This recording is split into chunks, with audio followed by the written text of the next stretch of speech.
680부는 잘 아시다시피 사목적이 송도 680부를 명품 랜드마크 시티로 조성하기 위해서 상징적인 랜드마크를 건축을 하고 관광, 집객 시설 및 시민 편의, 그다음에 휴식 공간을 확충하는 그런 사업 목적을 가지고 국제 공모 사업으로 진행이 됐습니다.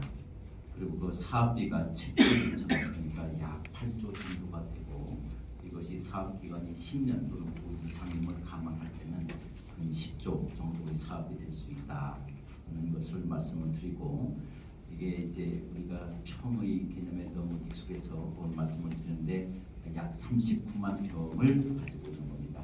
그러니까 여러분들께서 잘 아시겠지만 680부 전체 당시에 176만 평, 호수까지 전부 다 포함해서 176만 평, 그리고 가처분용지 69만 평을 전부 다 주고 그다음에 151층 타워를 짓는 것으로 되었다가 우리가 IMF 그 이후에 우리 2010년도 그때를 거쳐가면서 IMF가 아니고 이제 그 글로벌 금융위기를 거쳐가면서 이것이 사업이 조정이 돼서 크게 세 가지로 구분이 됐습니다.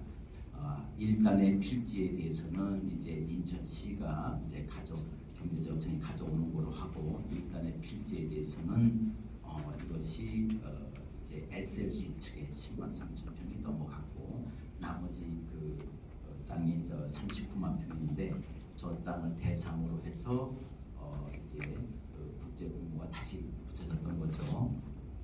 그래서 이것이 2016년 12월에 국제 공모가 공고가 됐고, 2017년 5월에 PFV 우선 협상 대상자가 됐었는데, 잘 아시다시피 2017년 9월에 우선 협상 대상자로 선정된 취소가 무산이 됐습니다. 그렇죠?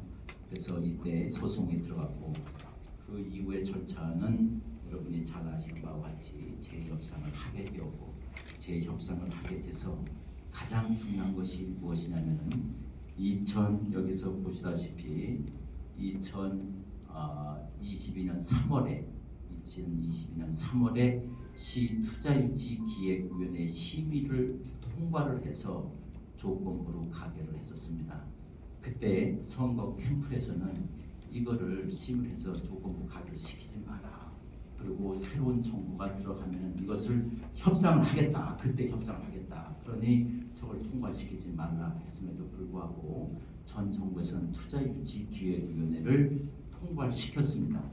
그러면 이것은 엄연한 또 행정 절차거든요. 그리고 그해 2022년 작년이죠.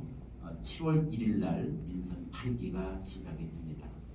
그 이후부터 협상이라고 하는 것은 우리가 이 투자유치기획위원회에서 통과된 그 안을 가지고 마무리 협상을 하는 것에 불과를 했었습니다. 그래서 이때 그러함에도 불구하고 우리가 다양한 안을 놓고 이것을 협상을 벌여왔는데 약 10개월 동안을 했습니다.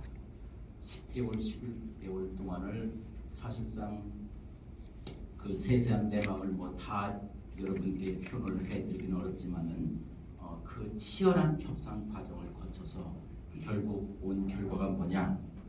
그러면 10개월이 지난 시점에서 판단하니까 이 사업을 무산시키느냐, 아니면 이 사업에 사인하느냐라고 하는 두 가지 기로에 딱 섰습니다. 옵션은 그 두 가지입니다. 무산시키느냐 아니면 가느냐 이거거든요. 무산시키는 것은 저는 무산시킨 장군입니다.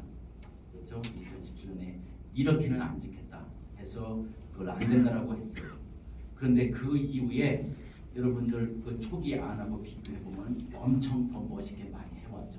그래서 새롭게 안을 잘 짜와가지고서 다시 제출했던 겁니다. 그래서 여기까지 왔는데 그 지금 협상을 해놓고 나중에 얘기 들리는 얘기는 항상 그렇게 얘기합니다. 경제청 때문에 저게 사실 몇 조가 더 들어가는 사업이 됐고, 실제 그러더라고요. 우리 김성훈 대표 때문에 1조 뺏겼다고 하더라고요. 그런 정도로 이 사업에 치열하게 시민단체와 경제청과 이렇게 줄다리기를 해가면서 진행이 됐던 사안이다, 이렇게 말씀을 드리고, 드디어 2015, 23년 23년 5월 15일 날 무산이냐 사업을 하느냐 이 기로에서 이것을 사업을 가겠다로 결론을 내렸습니다.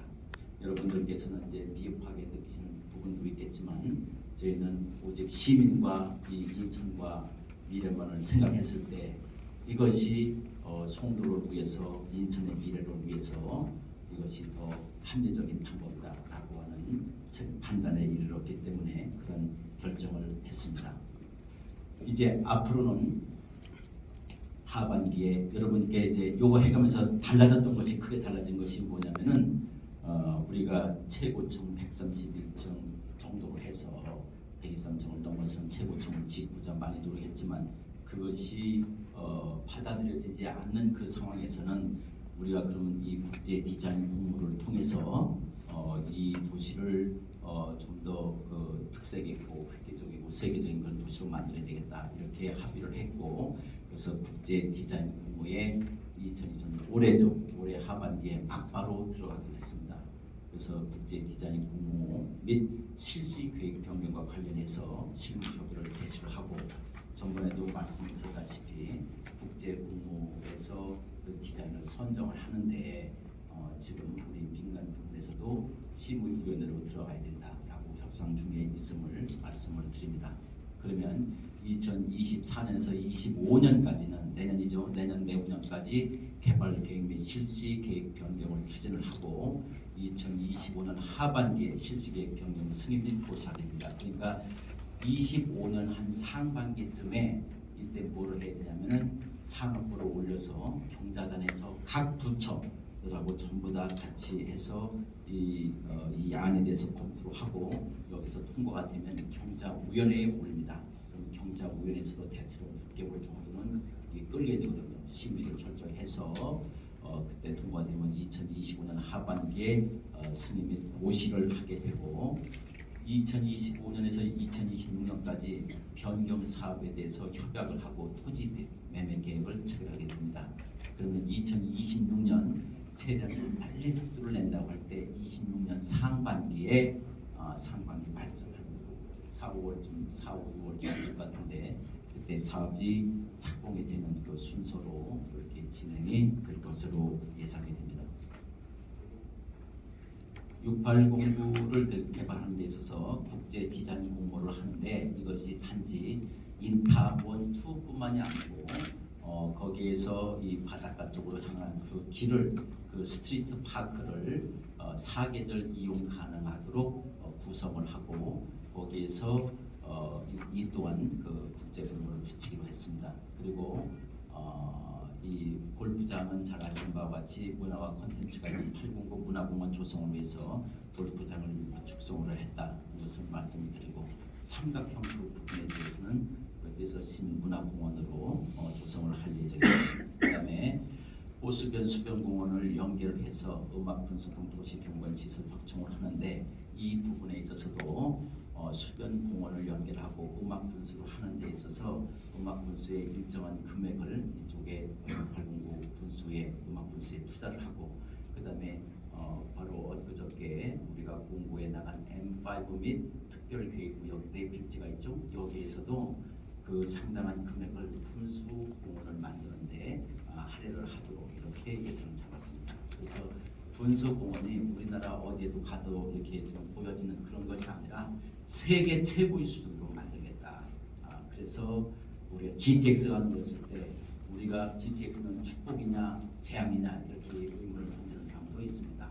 이것이 KTX가 놓였을 때도 이게 천안과 대구의 상권이 서울로 빨려 들어오거든요. 그렇죠? 그럼 우리는 지금부터 미리미리 대비를 해야 되는 겁니다. 그래서 우리가 이 외려 서울에서 여기 28분 만에 송도를 찾아오는 그런 곳으로 만들기 위해서는 강력한 그 어트랙션을 마련해야 된다. 그것이 바로 워터프론트를 중심으로 한 그런 사업이 되어야 될 것이다라고 생각을 합니다. 여러분들 여기서 보시면은 특히 우리 그 시민 주민 단체를 중심으로 해서 의문이 제기됐다는 것이죠. R7 부지 있죠. R7을 상업용지로 바꿔달라고 늘 그렇게 요구를 해왔었습니다. 그 요구를 받아들여서 원위치를 시켰다는 것을 말씀을 드립니다. 그리고 그리고 학교 부분에 대해서는 학교를 저게 교육청하고 같이 전부 다 협의를 한 거거든요. 근데 이 교육청 저기 저 보시죠? 이쪽에 보면은 3-1 이 학교를 여기에 놓는 것이 합당하지 않다라고 하는 지금 얘기인데 이것을 이쪽 뒤에 있던 것을 빼서 이쪽으로 왔는데요. 이것은 교육청과 같이 협의를 하고 또한 이용자 거리의 초등학교 그 거리를 또 준수해야 되고 일조권 특히 일조권 이 부분을 감안을 해야 되기 때문에 이것을 다 솔루션을 찾아갈 수 있도록 더 노력을 하겠습니다. 따라서 3-1은 저기 인수로 되어 있지만 더 좋은 부지를 찾아갈 수 있으면 찾아가도록 노력을 하겠다. 그리고 R7 부지는 상업시설로 원위치를 시켰다는 것을 말씀을 드립니다. 이것은 이제 계획이니까 계략적인 것은 아까 전장에서 보고를 말씀을 드렸습니다. 그리고 다시 한번 요약을 하자면 재구청을 랜드마크로 하자는 그 주장에 대해서 시민이 참여하는 국제 디자인 공부를 통해서 인천과 대한민국을 대표하는 랜드마크 1, 2로 이렇게 구성을 하겠다는 거고 R7 부지에 대해서 말씀을 드렸고 시민 여러분들이 계속해서 관심을 갖고 참여할 수 있는 그 폭을 그 문을 열어놓을 수 있도록 우리가 디자인 공부에서부터 기타 진행되는 상황에 대해서 오픈하고 또 함께 참여해서 이러한 도시를 함께 만들어 가겠다는 것을 약속드립니다. 예, 감사합니다.